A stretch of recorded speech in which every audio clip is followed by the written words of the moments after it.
Chemical kinetics का 5वां lecture. Zero order reaction की बात हुई थी। जीरो ऑर्डर रिएक्शन में जो रेट कांस्टेंट के लिए हमने डेरिवेशन दिया था, आपको याद हो तो c not minus C T equal to के टी का एक बढ़िया फार्मूला, और इसी फार्मूले के बेस पे पूरा जीरो ऑर्डर कवर हुआ। हमने हाफ लाइफ पीरियड की बात किया था। हाफ लाइफ पीरियड किसी रिएक्शन का वह पीरियड होता है जब रिएक्टेंट का कंसंट्रेशन अपने इनिशियल कंसंट्रेशन की आधी रह जाती है, और उसे हम टी हाफ से डिनोट करते थे, और इसके लिए टी हाफ आया था सी नॉट अपॉन 2k। ये भी आपको याद रखना है जीरो ऑर्डर। और अगर 2k को कांस्टेंट मान के बढ़िया रिजल्ट की बात करें तो T half is directly proportional to C nought पूछा जाता है किस रिएक्शन में half life period initial concentration में डायरेक्टली प्रोपोर्शनल है, और वह zero order reaction. Zero order reaction की पहचान के लिए क्या क्या दे सकता है वो मैंने बातें कर लिया था। या कि यूनिट दे देगा, या कि डायरेक्ट जीरो ऑर्डर लिख देगा, या कि कह देगा कि कंसंट्रेशन डबल करने से रेट पे कोई असर नहीं पड़ा है, या कि एक हिंट यह भी है, एक रिएक्शन ऐसी है जिसका हाफ लाइफ पीरियड उसके इनिशियल कंसंट्रेशन के डायरेक्टली प्रोपोर्शनल है। उस प्रकार के रिएक्शन में फिर माहौल बना के जो पूछेगा तो आपको शब्द पकड़ना है। आप एक पर्टिकुलर रिएक्शन के लिए क्या क्या जानते हैं इनमें से ही कोई हिंट क्वेश्चन पे देगा, क्योंकि कोई ऐसा तरीका नहीं है जो आप ऑर्डर निकाल पाओ, तो हिंट ही देगा। इस प्रकार से जीरो ऑर्डर की बात हमने किया था। एक क्वेश्चन लास्ट में हमने किया था ए से बी में 0.1 से 0.05 कंसंट्रेशन हो गया था 10 सेकंड में, ऐसा कुछ एक क्वेश्चन था। और हमने कहा था कि बताइए कंसंट्रेशन कितना होगा 15 सेकंड में। क्या पूछा था? Find concentration in 15 second. Find concentration in 15 second यही पूछा गया था। इसका क्वेश्चन आया था, इसका आंसर कितना है? 0.025 आया था शायद इसका आंसर, 0.025 इसका आंसर आया था। अगर हम इसी क्वेश्चन को थोड़ा आगे बढ़ाएं इस क्वेश्चन को, और एक नया मॉडल में यहां से दूं और फिर फर्स्ट ऑर्डर पे आता हूं, इसको मिटाता हूं।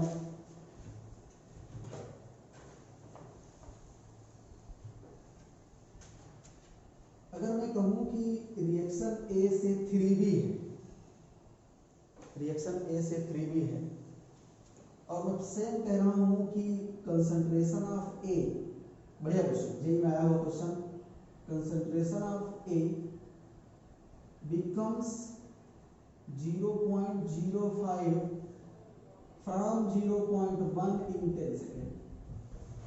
अब दिया था इस रिएक्शन के लिए जो R है वो K A to the power 0 है, ये दिया था। तो यहाँ से हम ये क्यों दिया था? ये दिया था रेट क्योंकि इस ऑर्डर 0 है, ये जान जाए इसलिए ये दिया था, ठीक, इन 10 सेकेंड। और पूछा था find concentration of B, find concentration of B in 15 second. थोड़ा समस्या की बात हो सकती है क्योंकि A के कंसंट्रेशन की बात हम कर रहे थे, हाफ लाइफ पीरियड हो चाहे T 80% T 70%, उस हम A के परिप्रेक्ष्य में बात कर रहे थे। समस्या B पे खड़ी होगी, B की बात पूछ लिया था, कुछ नहीं, चलिए देखते हैं क्या कैसे होगा। A से लेके 3B के लिए रिएक्शन की बात थी, जीरो ऑर्डर रिएक्शन थी। हमने कहा T इक्वल टू 0 पर ये 0.1 था और ये कुछ नहीं था। T इक्वल टू 10 सेकेंड पे ये 0.05 था। ये कितना हुआ पता नहीं, मैं नहीं जानता, उस पर बहुत टेंशन नहीं लेंगे, क्योंकि T इक्वल टू 10 पे ये पूछा नहीं है तो इसके बारे में टेंशन नहीं क्यों लेंगे। अगर पूछा होता तो देखते क्या कैसे होगा, नहीं पूछा है तो हम क्या परेशान हो उसके लिए। T इक्वल टू 15 सेकेंड पर मैं मान लेता हूं कि ये 0.1 में कुछ घट गया होगा, इनिशियल कंसंट्रेशन में क्या मान लेते हैं कि x घट गया होगा, तो ये कितना बनेगा इधर 3x, क्योंकि ये 3 मोल बनेगा, इसका 1 मोल टूटेगा, इसका x मोल टूटा तो उसका कितना मोल बनेगा 3x, ठीक है। मतलब अगर अपना उद्देश्य क्या है, ये वैल्यू निकालना, यही अपने को निकालना है। चलिए क्या हम t इक्वल टू 15 सेकेंड के लिए अगर C not minus C T equal to के टी लगाएं, C नॉट था अपने पास 0.1, CT है अपने पास ये 0.1 माइनस x, 0.1 माइनस x, क्योंकि ये फार्मूला रिएक्टेंट के हिसाब से, प्रोडक्ट के हिसाब से नहीं है, इसलिए हम वैल्यू किसके लिखेंगे, रिएक्टेंट वाला, ठीक है। Equal to k into T कितना 15 सेकेंड। एक इक्वेशन ये दे ले, समस्या k पे है, अगर k की वैल्यू मिल जाए तो अपने को x की वैल्यू मिल जाएगी और फिर 3x निकाल लेंगे कि कितना बनेगा अपने को, ठीक है। और k कैसे मिलेगा वो हिंट आपको इसीलिए दिया है, इक्वल टू 10 सेकंड पे डाटा क्यों दिया था इसीलिए दिया था, है ना। दूसरी इक्वेशन क्या लेंगे, c not minus ct equal to kt, एक बार फिर से 0.1 minus 0.05 equal to k into 10, ये इक्वेशन। दोनों इक्वेशन को सॉल्व करेंगे, आंसर मिल जाएगा आपको। तो क्या लिख दें, यहाँ से आप k की वैल्यू निकाल पाओगे 0.05/10 और k की वैल्यू ले जाके यहाँ रख देते हैं, ठीक है। फ्रॉम इक्वेशन फर्स्ट k की वैल्यू रख देने जाके, तो ये कितना हो जाएगा 0.1 माइनस 0.1 प्लस x, ठीक है, यही ना। 0.1 ये था और ct 0.1 माइनस x, हमने यहाँ माइनस है जो -1 प्लस हो गया, ये ऐसा हो गया, इक्वल टू k के साथ 0.05/10 और इनटू ये फॉर्मूला पहले से, ये तो कट जाएगा, यहाँ से x की वैल्यू डायरेक्ट आपको मिल जाएगी, कितना मिल जाएगी 15×75 0.07, ठीक है। तो पूछा गया था कंसंट्रेशन ऑफ B, जो पूछा दिख रहा है ये फॉर्मूला यहाँ पर, कंसंट्रेशन ऑफ B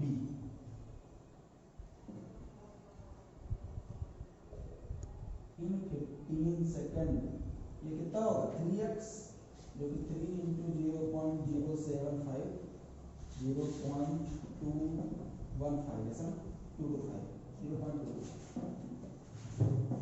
ये आंसर है। कंसंट्रेशन है यूनिट मोल पर लीटर में तो आएगा ही, कोई बात ही नहीं उसमें, ठीक है।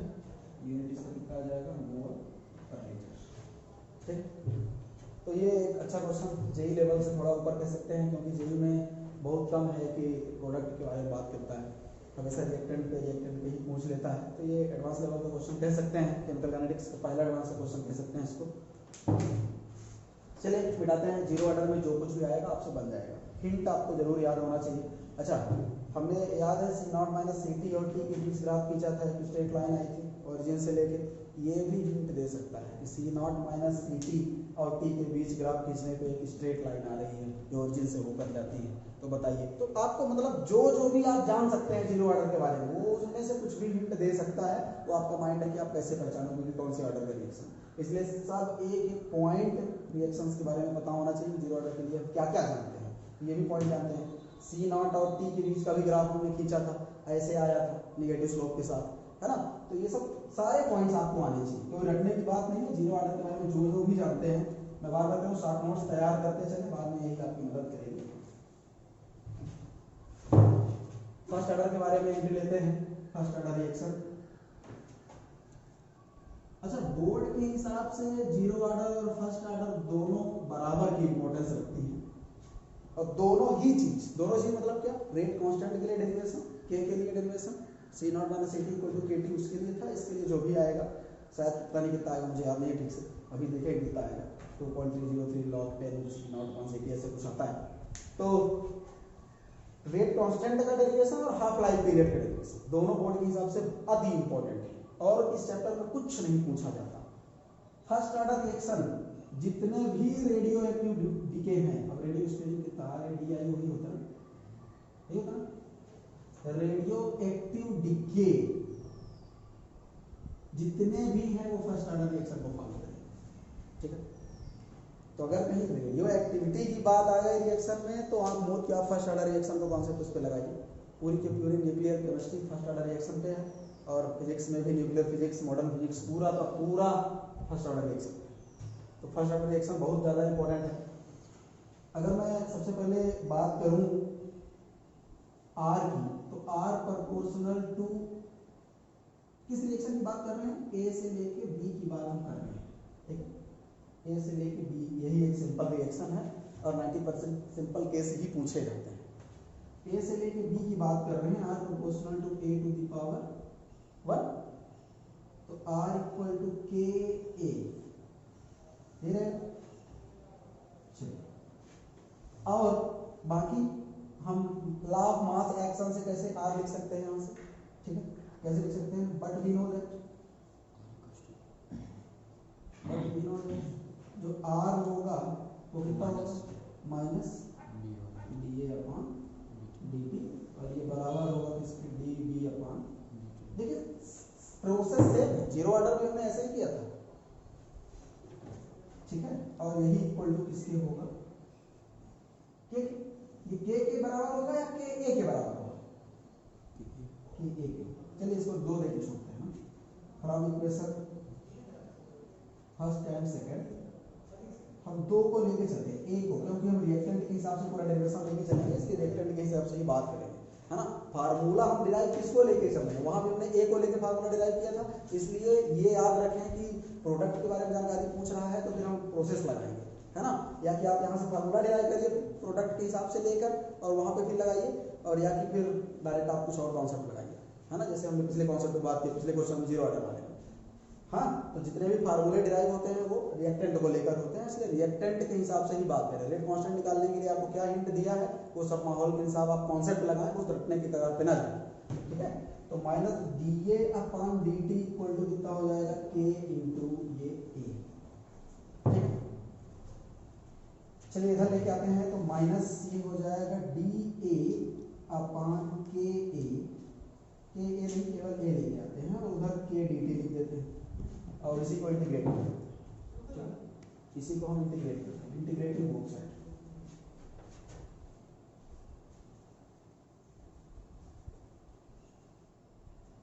इंटीग्रेटिंग बोथ साइड, दोनों पक्षों का समाकलन करेंगे।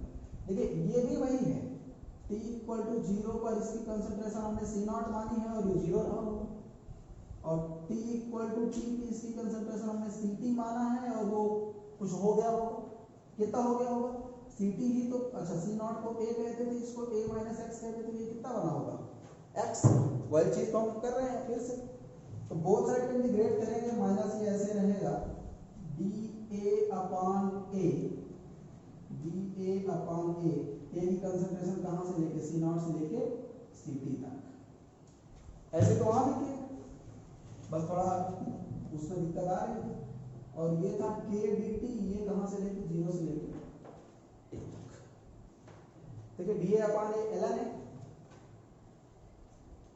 डी ए अपॉन ए कितना हो जाएगा एल एन ए, लिमिट लगेगी सी नॉट से लेके सी टी तक, और ये माइनस बाहर इधर आ जाएगा तो इधर के, ठीक, तो ये माइनस कितना आ जाएगा L N C T minus L N C not equal to कितना आ जाएगा, माइनस को पलटते हैं तो कितना आ जाएगा L N C not minus L N C T equal to कितना आ जाएगा के टी, ठीक है, ये कितना हो जाएगा L N C not upon C T equal to के टी।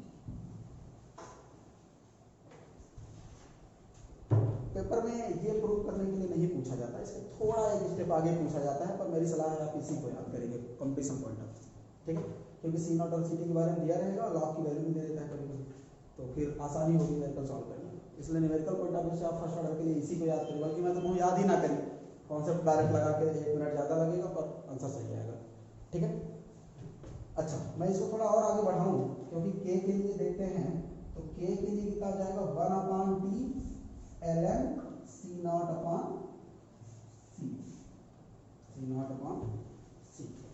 अच्छा एल एन को लॉग में चेंज करने के लिए 2.303 का मल्टीप्लाई करेंगे, तो जो आपको बोर्ड में पूछा जाता है तो के को हम क्या ऐसे लिखते हैं 2.303 अपॉन टी, अब इस बार लॉग बेस 10 पे आएगा कितना सी नॉट अपॉन सी, दिख रहा है क्या मतलब,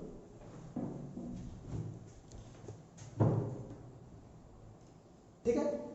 तो बोर्ड में ये पूछा जाता है कि आपसे लिख लीजिए कि फर्स्ट ऑर्डर रिएक्शन का जो रेट कांस्टेंट है वो इतना होता है, कोई बहुत बड़ी बात तो है नहीं यहाँ पे प्रूव करना कि आप परेशान हो, हम लोग तो खूब रखते थे कि ऐसा ऐसा ऐसा ऐसा करना है, अब समझ में आता है कि रटने रखने वाली बात नहीं है, और अभी भी रटा जाता है, केवल बच्चों द्वारा नहीं अध्यापकों द्वारा भी रटा जाता है, खूब इसको डेरिवेशन को रटा जाता है, पर मुझे नहीं समझ में आता है रटने वाली क्या बात है इसमें, अगर आप कॉन्सेप्ट पकड़ के रखते हैं तो रटने उठने वाली बात कुछ नहीं है, ठीक है। तो ये आप याद रखेंगे के लिए। अच्छा अगर आप L N C not upon C T और टी पे ग्राफ खींचेंगे तो एक स्ट्रेट लाइन आएगी, अगर आप एक ग्राफ यहां से खींचेंगे ln C not upon C T और टी पे एक स्ट्रेट लाइन है, मान लेते हैं थीटा एंगल है और इसका स्लोप क्या दर्शाएगा कि ऐसा भी आपको हिंट दे सकता है क्वेश्चन सॉल्व करवाने के लिए, ज़्यादा नहीं, एडवांस 2017 में सेम क्वेश्चन ऐसा ही पूछा था। ये ग्राफ दे दिया था, ग्राफ नहीं दिया था, शब्दों में लिखा था कि ln C not upon C T और टी के बीच खींचा गया ग्राफ एक स्ट्रेट लाइन आता है जो कि ओरिजिन से होकर गुजरता है और एक्स एक्सिस से 30 डिग्री का कोण बनाता है। सेम यही लाइन पूछा था, रेट कांस्टेंट बता दीजिए, बस कुछ भी नहीं, इतना ही 4 नंबर का क्वेश्चन पूछा था।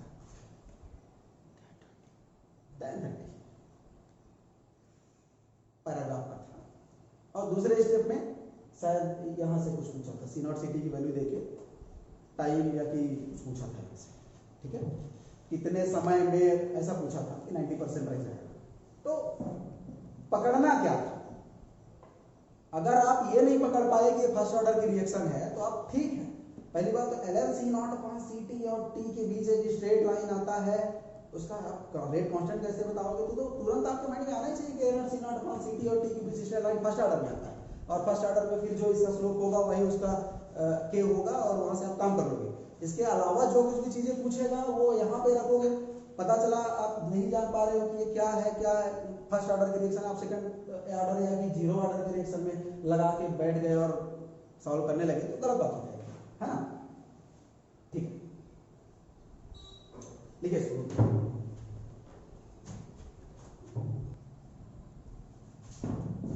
अच्छा, एक तो ये हिंट मिल सकता है आपको पहचानने के लिए कौन से ऑर्डर की रिएक्शन, एक वो मिल सकता है जो सुबह में लिख दे फर्स्ट ऑर्डर की रिएक्शन, ठीक है। अच्छा, अगर मैं इस वाले पॉइंट को लेके आगे बढ़ूं, यहां से ln सी टी को इधर रखूं और ये हो जाएगा ln सी नॉट माइनस के टी, ठीक है। तो यहां से क्या ln सी टी और टी के बीच ग्राफ खींचें तो एक बार फिर से क्या ये नहीं आएगा, इसको आप माइनस के t plus ln C naught y equal to mx plus c, एक बार फिर से नेगेटिव स्लोप के साथ, ये वाला जो होगा ये क्या होगा ln सी नॉट, ठीक है, और ये कितना होगा माइनस नेगेटिव, तो वैसे भी है केवल के होगा, इसका स्लोप क्या है, ठीक है।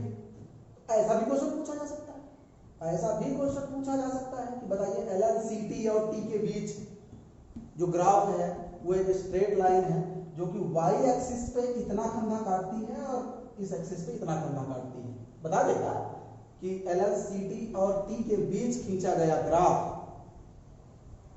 और ln सी टी को भी कुछ लिख सकता है ना, क्या कहेगा, concentration of reactant at any time, concentration of reactant at any time. तो लॉगरिथमिक ग्राफ, कौन सा ग्राफ है ये, logarithmic concentration, sorry logarithmic concentration of reactant at any particular time T, ठीक है, varies at straight line with time. परेशान कर देगा कहेंगे, आपको समझना होगा कि क्या कह रहा है, और हाँ यही कह रहा है, दे देगा ln सी नॉट ये है, इधर कितना है जो भी है टी है, तो इनका रेशियो निकाल के आओगे तो क्या मिल जाएगा के, ठीक है, ठीक है। तो ये एक हिंट हो सकता है। अच्छा, अगर आप देखिए ध्यान से देखिए, अगर आप ln C not upon C T लिखे, एक ये पॉइंट अलग है, ये पॉइंट अलग है और वो पॉइंट अलग है, ठीक है। ये तीनों ग्राफ आपसे बनने चाहिए, हम लोग तो अपने तैयारी के समय खूब रटे थे कि ऐसा ग्राफ होगा, T T C T P T जो भी है, मतलब परेशान हो गए, खूब कंफ्यूज होते थे। सौभाग्य अच्छा था कि उस साल क्वेश्चन ठीक ठाक आ गया था, हालांकि आगे से क्वेश्चन आया था तो जो इक्वेशन पे डायरेक्ट हुआ था, नहीं ये सब पूछता तो ना बनता कभी। अगर आप ln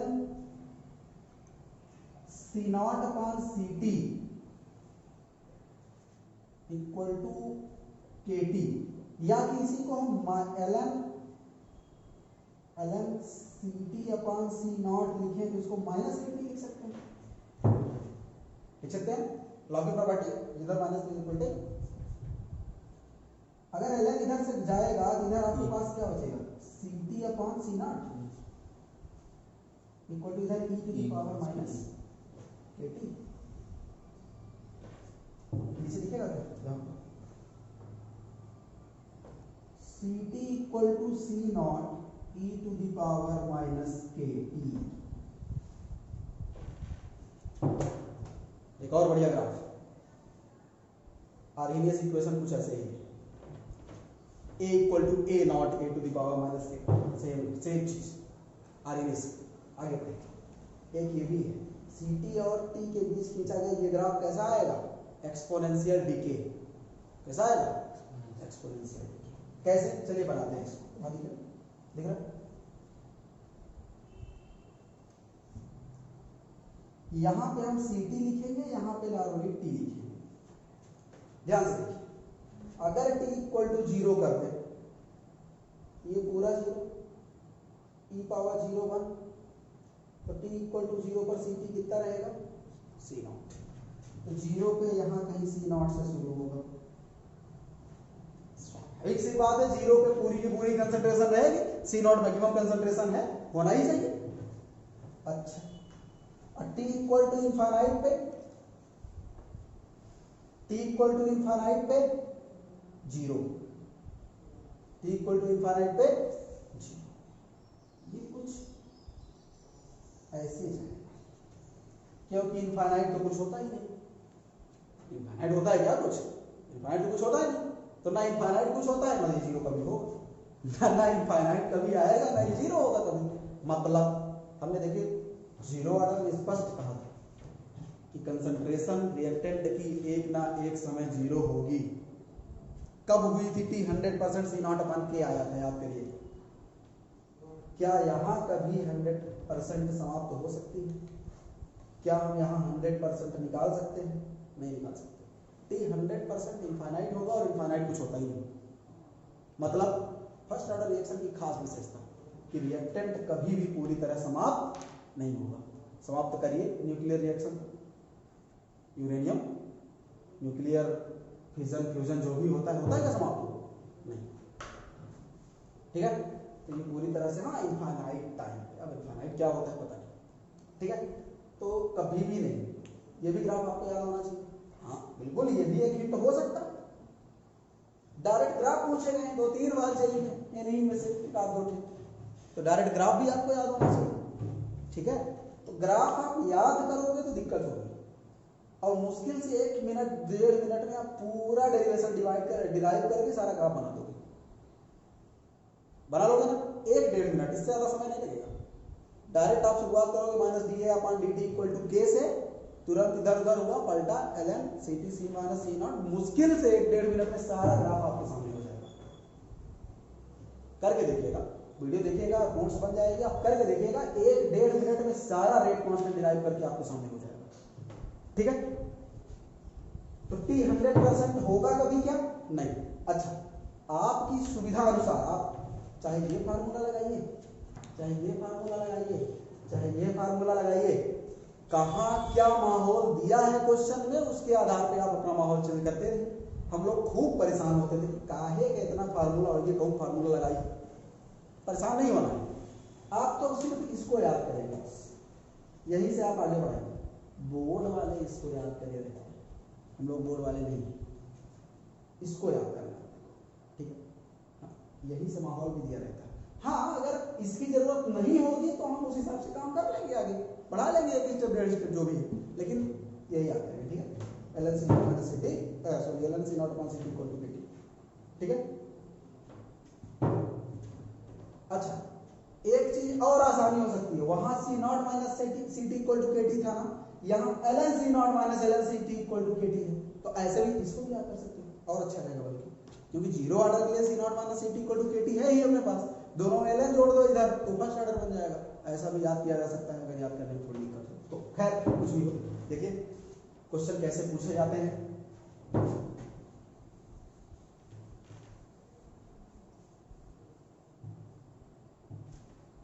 अच्छा, अगर t 100% निकाले तो क्या संभव है? नहीं, नहीं संभव नहीं। अच्छा, t 100% संभव नहीं, तो हाफ लाइफ पीरियड यहीं से डिफाइन करते हैं। हाफ लाइफ पीरियड क्या है? हाफ लाइफ पीरियड क्या है? हाफ लाइफ पीरियड वह पीरियड है जिस पर रिएक्टेंट की कंसंट्रेशन इनिशियल कंसंट्रेशन की आधी रह जाती है। डिफिनेशन में बार बार नहीं लिख रहा हूँ, वही डिफिनेशन फिर से लिखना है, ठीक है।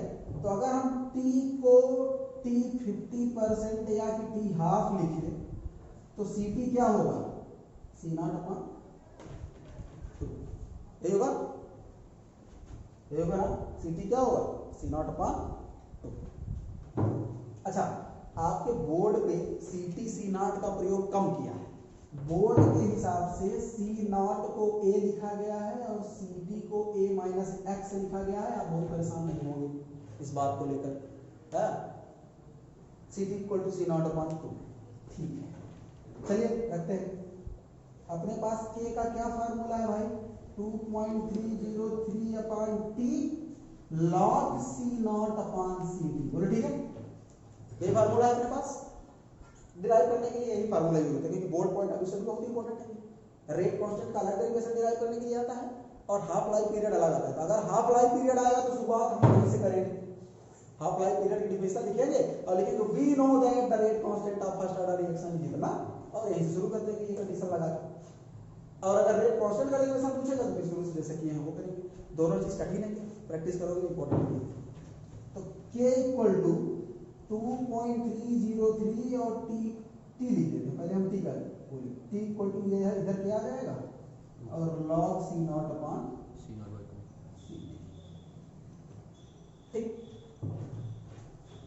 तो अगर हम t को t हाफ लिख दें तो ये 2.303 अपॉन k log ये तो C0 रहेगा और ये C0/2 हो जाएगा, ठीक है।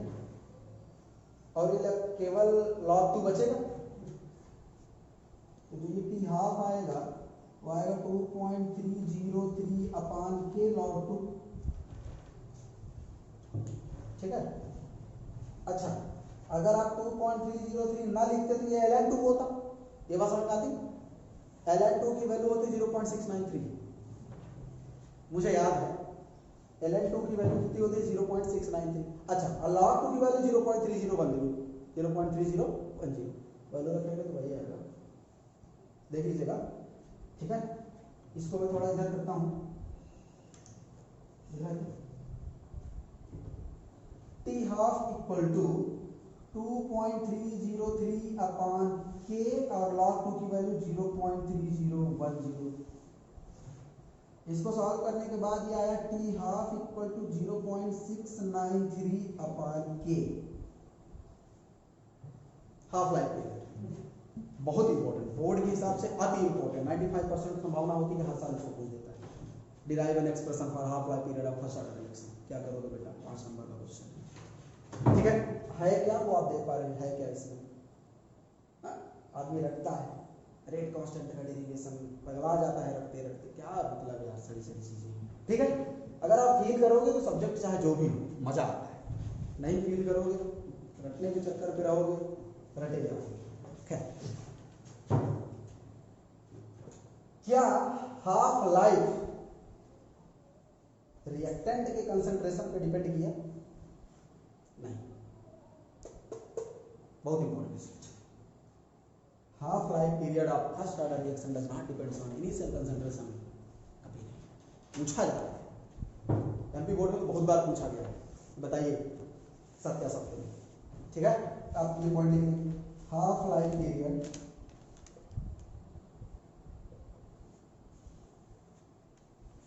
of first order reaction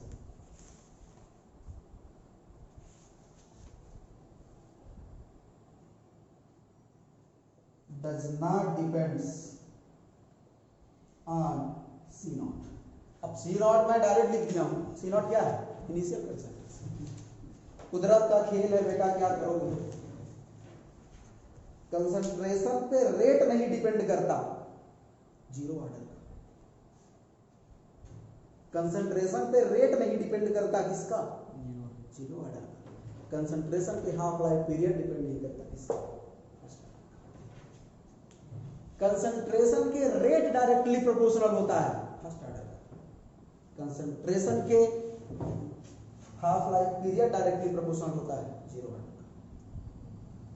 बहुत कंफ्यूजन कंफ्यूज नहीं होना है, सब कुछ प्रूव करके दिखा दिया गया है, सब कुछ प्रूव करके दिखाया गया है।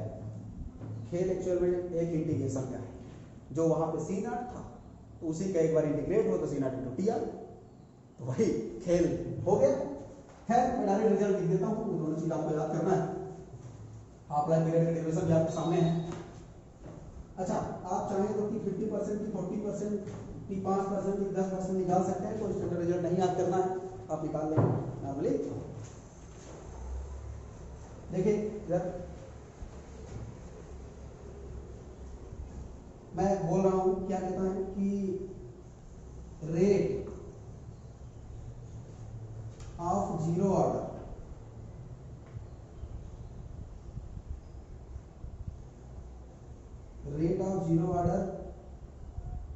does not depends on C naught। ठीक है, इनिशियल कंसंट्रेशन पे डिपेंड नहीं करता, रेट जीरो ऑर्डर। ठीक है, और half life period of zero order is directly proportional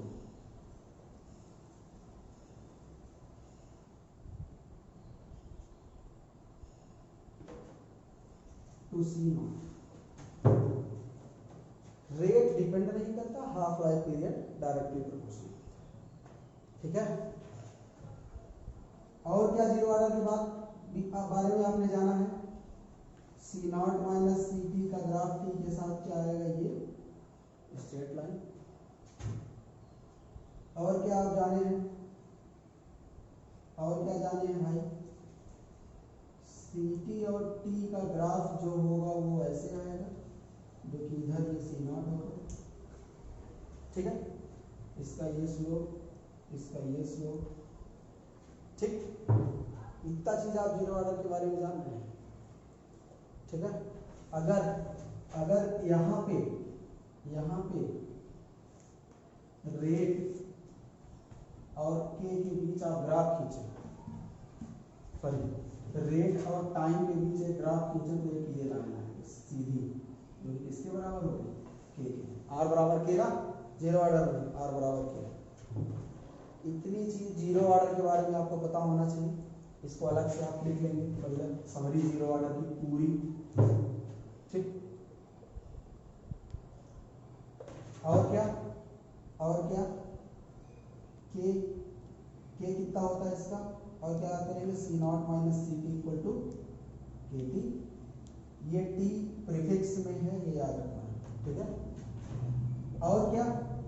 P half equal to C not upon 2। ये जीरो ऑर्डर की पूरी समरी।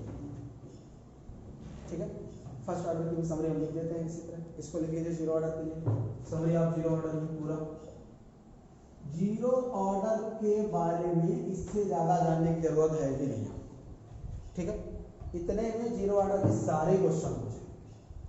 ठीक, अच्छा अगर हम फर्स्ट ऑर्डर की बात करें, आप ना मिटा दीजिएगा, आप दूसरा लिखिएगा। तो rate of first order reaction, क्या होता है? Rate of first order reaction क्या डिपेंड करता है क्या? Rate of first order reaction depend करता है क्या कंसंट्रेशन पे? Rate of zero order reaction depend करता है क्या? नहीं करता, ये करता है। Rate of first order reaction is directly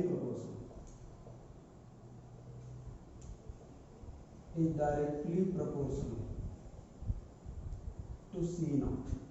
ठीक है, और जब डायरेक्टली प्रोपोर्शनल होता है ना, तो फिर ये ग्राफ।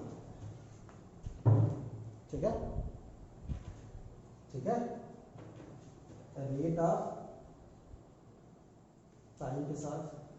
ठीक है, जैसे R इक्वल टू क्या आया था ना जीरो ऑर्डर पे, और यहाँ कितना आता है फर्स्ट ऑर्डर पे? R इक्वल टू के ए, ये आता है ना, R इक्वल टू के ए, या ठीक है।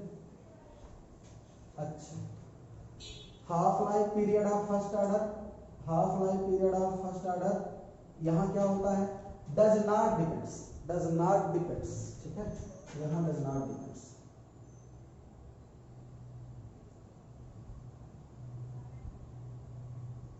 ऑन सी नॉट पे निर्भर नहीं। अच्छा ठीक है, इसके ग्राफ अगर हम बनाना चाहें तो c not minus C T और टी के ग्राफ आप बना लीजिए, क्योंकि आपको रिजल्ट क्या याद रहेगा, मैं नीचे रिजल्ट लिख देता हूँ थोड़ा सा, आपको रिजल्ट यहाँ कितना याद रहेगा, l N C T upon सी नॉट, उल्टा कर दिया क्या, c not upon C T equal to के टी, ये रिजल्ट आपको याद रहेगा। एक और इसका रिजल्ट आपको कौन सा याद होना है, k equal to 2.303 upon T log C not upon C T. एक और रिजल्ट जो k का है वो क्या होना है आपको, k इक्वल टू, अब क्या याद करना है, C T equal to C naught e to the power minus k, ठीक है, C T equal to C naught e power minus k। और इसका half life period D half कितना, 0.693 अपॉन के। चलिए इन ग्राफ्स के बारे में बात करते हैं। सी नॉट माइनस सी टी का ग्राफ हम यहाँ खींचेंगे, किसका किसका खींचेंगे हम, पहला ग्राफ किसका खींचे थे, इसका खींचे थे, L N C not upon C T, और टी के बीच ग्राफ जो खींचे थे वो ऐसे आया था, ठीक है। दूसरा ग्राफ हम कहाँ पे खींच रहे थे, एल एन सी टी और किसके बीच में, टी के बीच में ग्राफ खींचा गया था, तब ये आया, ठीक है, एल एन सी टी और टी के बीच में ग्राफ किया है। और एक ग्राफ यहाँ आया था, कौन सा आया था भाई, सी टी और टी के बीच नॉर्मली ग्राफ आया था, ये ठीक है, नॉर्मली ग्राफ याद रहेगा ये सारी चीजें। इन ग्राफ में से, इतने में से जितना ये है आपके सामने, कुछ भी हिंट दे सकता है ये पहचानने के लिए कि फर्स्ट ऑर्डर रिएक्शन, ठीक है, और आप पगला जाएंगे उसे, पगलाना नहीं, ठीक है। तो दोनों की समरी आपको याद होनी चाहिए। चलिए न्यूमेरिकल दिखा देता हूँ, उसके बाद आज की क्लास समाप्त करते हैं। कितना क्वेश्चन, फर्स्ट ऑर्डर रिएक्शन क्या है, क्वेश्चन लेते हैं। लिखा था, in a chemical reaction, in a chemical reaction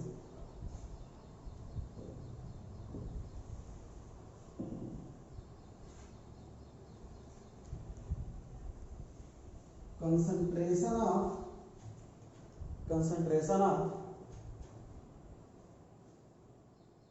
reactant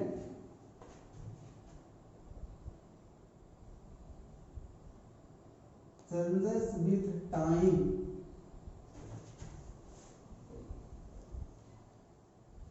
according to following equation।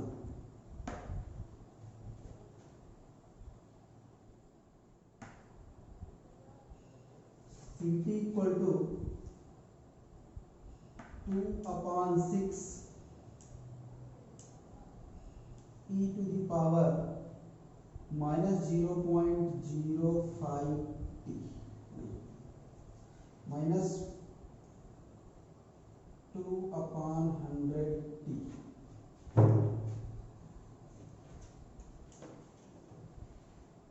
ठीक है।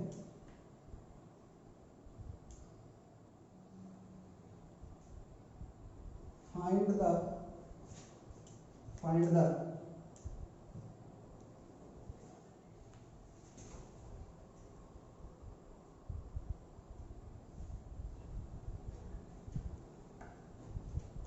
the time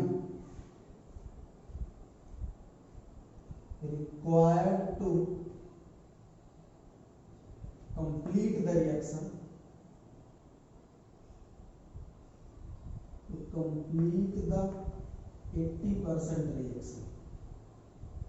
80% रिएक्शन कंप्लीट होने का मतलब क्या है? 20% रिएक्टेंट बचे। आप पता जानते हैं 99.9% हो जाएगा, पर 0.1 नहीं होगा, इनफाइनाइट क्लियर होगा, जैसे कैपेसिटर पूरी तरह चार्ज नहीं होता उसी तरह। ठीक है, find the time required to complete the 80% reaction. Also find the half life period 50% के लिए, तो कोई बड़ी बात नहीं है। ठीक है, and make a graph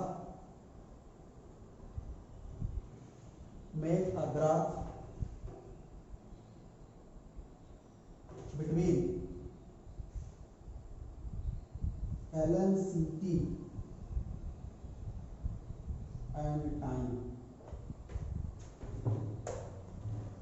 बढ़िया क्वेश्चन, एडवांस लेवल पे, डायरेक्ट आपको एडवांस लेवल का ही क्वेश्चन दिखाया जा रहा है। सारे कॉन्सेप्ट यहाँ से क्लियर करें क्या मैं कहना चाह रहा हूँ इस क्वेश्चन के माध्यम से। जैसे ही हमने ये देखा कि chemical reaction concentration of reactant changes with time, ये बात तो क्लियर हो गई कि जीरो ऑर्डर नहीं है। क्यों? यहां से कुछ नहीं क्लियर हुआ, क्योंकि कंसंट्रेशन तो चाहे जीरो ऑर्डर का हो चाहे फर्स्ट ऑर्डर का हो, तो टाइम के साथ चेंज ही होगा। हाँ, क्लियर इस इक्वेशन को देख के हुआ, इस इक्वेशन को देख के हुआ कि ये तो अपनी Ct equal to C naught e to the power minus kT की तरह दिख रही है। और ये फर्स्ट ऑर्डर रिएक्शन में आता है। पहला, अगर आपको ये फार्मूला नहीं याद रहेगा तो कैसे काम करेगा। और जैसे ही हमने कंपेयर किया तो आपको तरह तरह की इंफॉर्मेशन मिलने लगी। C नॉट मिल गया 1/3, आपको रेट कांस्टेंट भी यहां से मिल गया -2/100, सॉरी -2/100।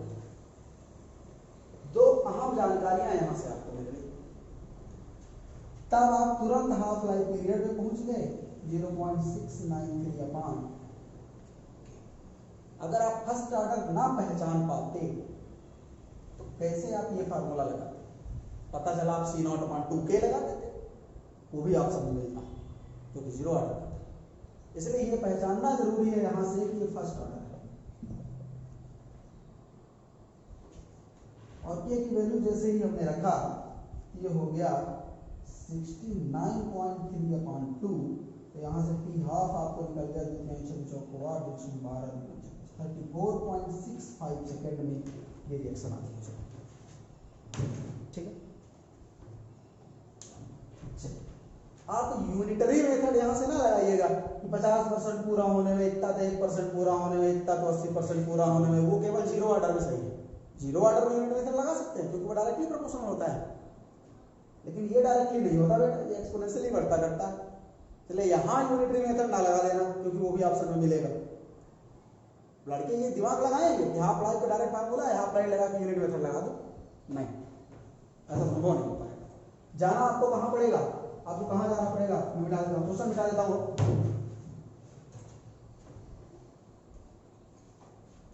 आपको 80% के लिए चाहिए, क्या चाहिए? T इक्वल टू, आप K इक्वल टू जानते हैं ना, K इक्वल टू जानते हैं ना, कितना? 1/T ln C0/Ct। अरे यार 2.303/T जानते हैं तो लॉग होता है, तो मैंने ln लिख दिया है, इसको कोई टेंशन की बात नहीं है। ठीक है, C0 C K कितना निकाल लिए हैं, कितना निकाल लिए भाई? 2/100। 1/, अच्छा T पूछा है, ये तो पूछा है 80%। ln C0 है अपने पास 1/3, अच्छा Ct कितना होगा? 20%, 1/3 का 1/3 इंटू 1/3 कट जाएगा, 20/100 1/5 मतलब 5 आएगा। ठीक है, 2/100 इक्वल टू 1/T 80% ln 5। बोलो ठीक है, ठीक है भाई, 1/3 पूरा कट गया, 20% मतलब 1/5, तो ये 5 चौथा टर्म ऊपर जाएगा। ठीक है ना, ln5 की वैल्यू आपको दे देगी नहीं दे देगी कुछ नुकसान नहीं करता। 2/50 ये आप डायरेक्ट यहाँ से 80% निकालेंगे 50 ln5। हम तो डायरेक्ट यही आंसर कहेंगे क्योंकि हमें ln5 की वैल्यू नहीं पता है, दे देगा हम कहे रखे भाई बिना मतलब की वैल्यू। ठीक है, देखिए 80% निकल गया। और क्या पूछा? 50% तो निकाल लिया पहले से। और क्या पूछा? अच्छा ग्राफ पूछा था क्या? एक ग्राफ पूछा, ग्राफ देख लेते हैं भाई। ग्राफ हम 3-4 तरह के जानते हैं, मैं सब बना के दिखा देता हूं।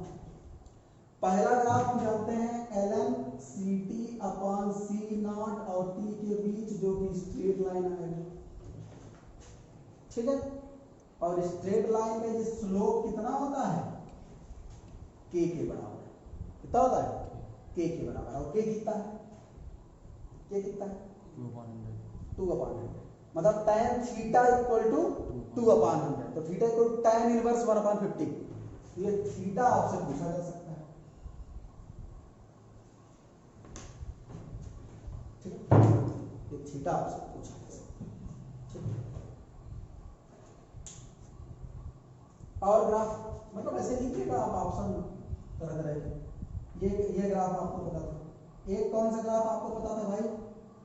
ln ct और t के बीच जो ये आता था, है ना, आता था ना, इसका भी ये स्लोप जो होता था, इसका जो स्लोप है वो कितना आता?